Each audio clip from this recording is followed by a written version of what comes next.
Hi guys, this is Dan from Magic Pachinko Restorations with another short video of a vintage pachinko machine. Before we get started, I would ask that you would please click on the subscribe link below if you like these videos. Again, we're closing in on 1,000. That's a great thing. If you have questions, comments, concerns, you can certainly use the YouTube page, but it's much easier to get a direct response from me if you go to magicpachinkorestorations.com. Use the contact page to ask your question there. And I would ask, please, most people leave an email, which is great. Everybody has a cell phone. Please leave your cell phone number. I'm of the older generation where I like to talk to people on the phone. I get it, the younger generation, not so much. But if I call you and talk to you, I know I've made contact with you. If I leave you an email, I never know if the email gets through or, it ended up in your spam folder or whatever. So please, especially if you have a question and you want me to answer it, leave a phone number. I'd really appreciate it. Okay, so today we have a Nishijin Model B 1976. And this is a really, very pretty machine. Of course, I say that about all the machines. Full restoration was done on this. This is a machine that my daughter found in Chicago for me. There's quite a few pachinko machines in Chicago in various states of disrepair. She brought this back with her on her last trip home, and I finally got around to restoring it. It's one of my favorite setups. I really like this setup in here with the orange and the ball out light here, two lights here that light up that orange strip real nicely. Really like the background. The background was in pretty rough shape, obviously, and has been replaced. But what I really like about it is the center attraction. And this, let me open the case so you can get a real good look at it. This center attraction is very cool. The ball will come in from here or the sides and hit this and make the Sumo Wrestlers wiggle. When I first took it out and was going to clean it, in the back there's a crowd and it's stickers. So you don't want to get that wet because it will darken down. So I took this whole center attraction apart, and I found out, unfortunately, that somebody had oiled all of these pivot points. And that's a big no-no with a pachinko anywhere. It's a short-term fix, but in the long run, it'll bite you because the oil just simply collects dust and then everything gums up. So this whole mechanism was gummed up. The little sumo guy's legs will work independently of each other. So don't oil stuff. I've said it before, I'll keep saying it. Don't use oil on a pachinko machine. Then after I got it all clean, then I noticed that their diapers, or whatever you want to call those things that they wear, all the paint was gone. So I painted that, painted in the green. That was all gone. These guys here, almost always just suffer from the red and green paint falling right out of them. So they all get repainted, resilvered. So it looks really nice. It's a nice machine to watch play. It plays well. So let me show you the back. Again, the cabinets are all sanded down. You've got that nice red mahogany wood. And I put the cherry feet on them. There's my Homer again.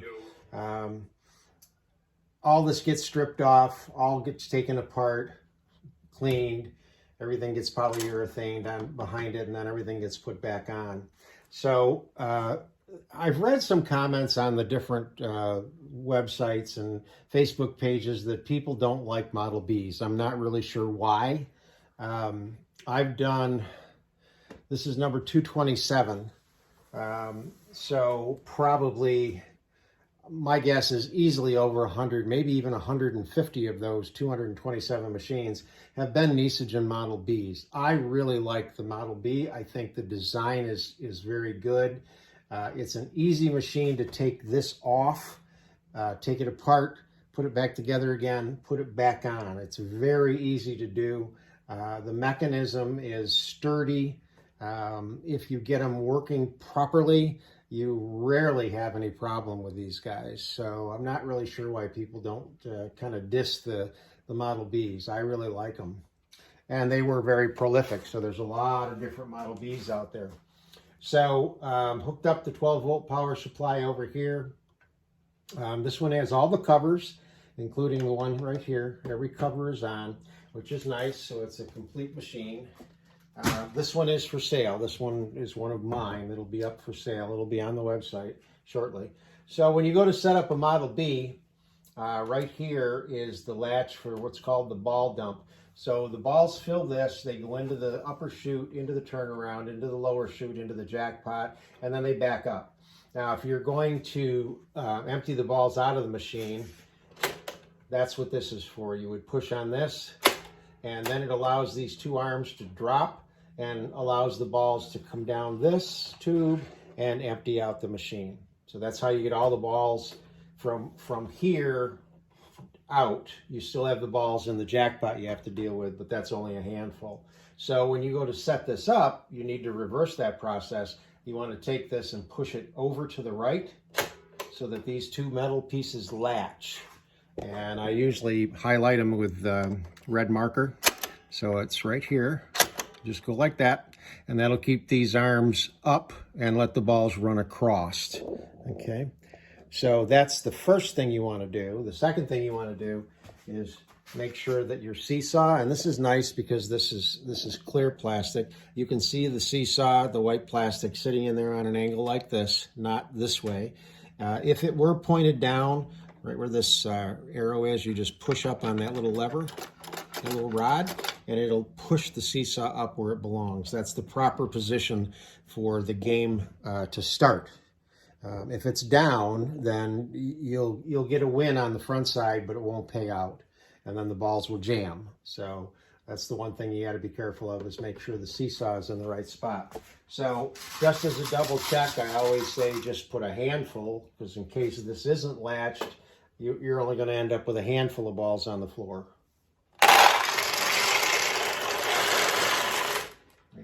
Plugged in.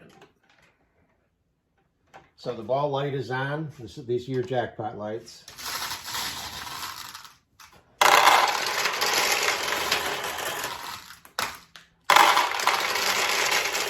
So once the balls start to back up, they push down on this. It lifts off of the micro switch, turns the light bulb off. It also tips this so that the gate in the ball feed mechanism lifts up out of the way, so you can actually play. If you have, for example, 500 balls, you want to put 450 of them right here. So you want to load this up with as many pachinko balls as you have.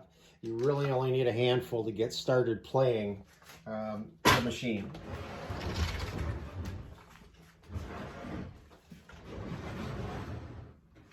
So this one tends to lean forward a little bit on the feet. So I'm just going to put the screwdrivers under it so it tips it back a little bit. When you get a machine in your home and you've got it where you want it, you want to make sure that it leans back just a little bit off center.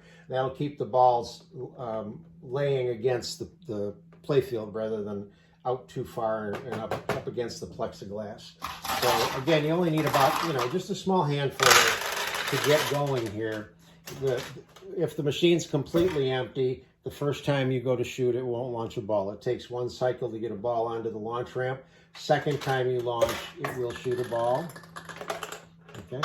You want to go all the way down to make sure it gets on the launch ramp, and then you can stay all the way down, and it tends to come across, hit the bumper and go back. Or you can go all the way down, release a little bit, and then the ball will tend to stay on the left side. So you get used to, when you launch this, you want to bring the ball up and let it drop right down through here, if possible. Because you want to try to get it to go through the center attraction, because that's what's going to open the side tulips. And when the tulips are open, they're a much larger target. So in the pay pocket.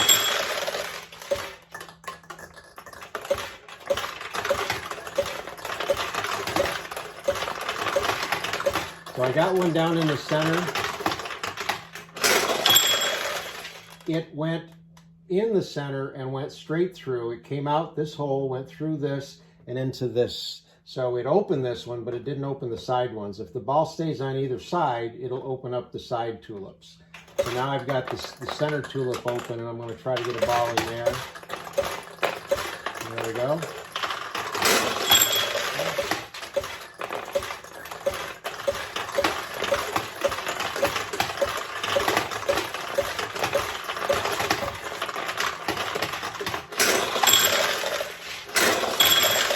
That time I got a ball in the center attraction. It stayed on the left and opened this tulip. So that's the way they work.